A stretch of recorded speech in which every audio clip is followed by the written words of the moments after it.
হাই friends, স্বাগতম জনাইছোঁ মোৰ আন এটা ভিডিঅ'লৈ। তো ফ্ৰেণ্ডছ, অসম চৰকাৰৰ ফালৰ পৰা ফৰেষ্ট ডিপাৰ্টমেণ্টৰ কাৰণে নতুনকৈ পষ্ট মুকলি কৰা হৈছে। আৰু এই পষ্টসমূহত আপুনি কেতিয়াৰ পৰা এপ্লাই কৰিব পাৰিব, ইয়াৰ লাষ্ট ডেট কেতিয়া, কোৱালিফিকেশ্যন কি লাগিব, সেই সকলোবিলাক ডিটেইলছ এইটো ভিডিঅ'ত জনাম। তো ভিডিঅ'টো শেষলৈকে চাব।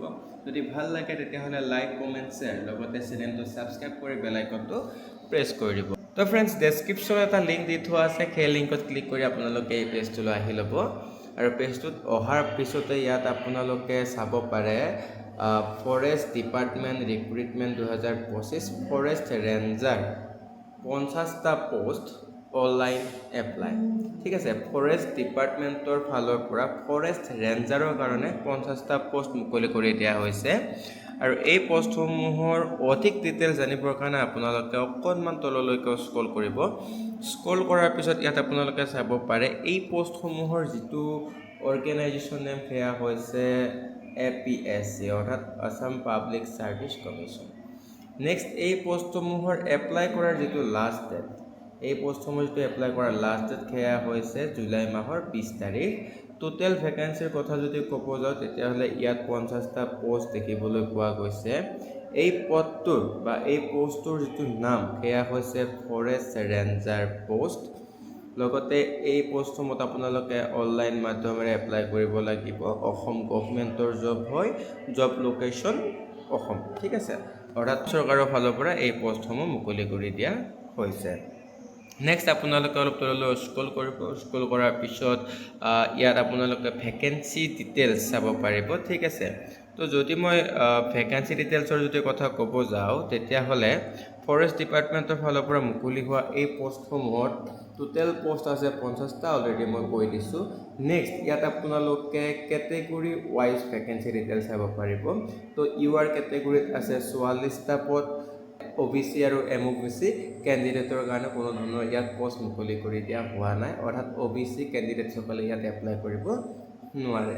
নেক্সট, SC কেণ্ডিডেটছৰ কাৰণে 2টা পোষ্ট, STৰ কাৰণে 2টা পোষ্ট, লগতে STH কেণ্ডিডেটসকলৰ কাৰণে 2টা পোষ্ট মুকলি কৰি দিয়া হৈছে।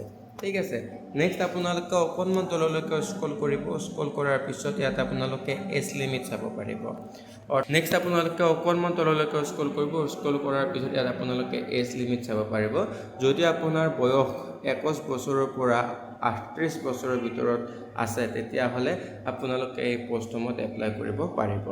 লগতে এজ ৰিলেক্সেশ্যন দিয়া হৈছে। যদি আপুনি ST কেণ্ডিডেটছ হয় তেতিয়াহ'লে 5 বছৰ, লগতে SC কেণ্ডিডেটছ হ'লে তেতিয়াহ'লে 5 বছৰ, আনহাতে OBC কেণ্ডিডেট হ'লে 3 বছৰ। কিন্তু OBCৰ কাৰণে যিহেতু কোনো ধৰণৰ পোষ্ট মুকলি কৰি দিয়া হোৱা নাই তেতিয়াহ'লে এইটো ইয়াত উল্লেখ কৰাৰ কোনো প্ৰয়োজন নাছিলে। ঠিক আছে, নেক্সট আপোনালোকে আৰু অকণমান তললৈকে স্ক্ৰল কৰিব আৰু ইয়াত আপোনালোকে এডুকেশ্যনেল কোৱালিফিকেশ্যন চাব পাৰিব যে এই পোষ্টসমূহত এপ্লাই কৰিবৰ কাৰণে আপোনাৰ কোৱালিফিকেশ্যন কি কি থাকিব লাগিব। তো যদি আপোনালোকে ডিগ্ৰী পাছ কৰি থৈছে ছায়েন্স বা ইঞ্জিনিয়াৰিং বিষয়ৰ পৰা তেতিয়াহ'লে আপোনালোকে এই পোষ্টসমূহত এপ্লাই কৰিব লাগিব। ছায়েন্স বা ইঞ্জিনিয়াৰিং বিভাগতো আপোনালোকৰ কিছুমান বিষয় বিচৰা হৈছে। তো যদি আপুনি এগ্ৰিকালচাৰত কৰি থৈছে তেতিয়াহ'লে আপোনালোকে এই পোষ্টসমূহত এপ্লাই কৰিব পাৰিব। Botany, chemistry, computer application, computer science. তো এনেধৰণে ইয়াত আপোনালোকে চাই ল'ব। যদি আপোনালোকৰ এই ছাবজেক্টসমূহ আছে তেতিয়াহ'লে আপোনালোকে এই পোষ্টসমূহত এপ্লাই কৰিব পাৰিব। নেক্সট, আপোনালোকে অলপ তললৈ স্ক্ৰল কৰিব আৰু স্ক্ৰল কৰাৰ পিছত ইয়াত পে'মেণ্টৰ কথা উল্লেখ কৰা হৈছে। এই পোষ্টসমূহত আপোনালোকে যেতিয়া অনলাইন কৰিবলৈ যাব তেতিয়া পে'মেণ্ট কৰিব লাগে। তো যদি আপোনালোকে এজন জেনেৰেল কেণ্ডিডেটছ হয় তেতিয়াহ'লে আপোনালোকে 297.20 ৰুপিজ পে'মেণ্ট কৰিব লাগিব।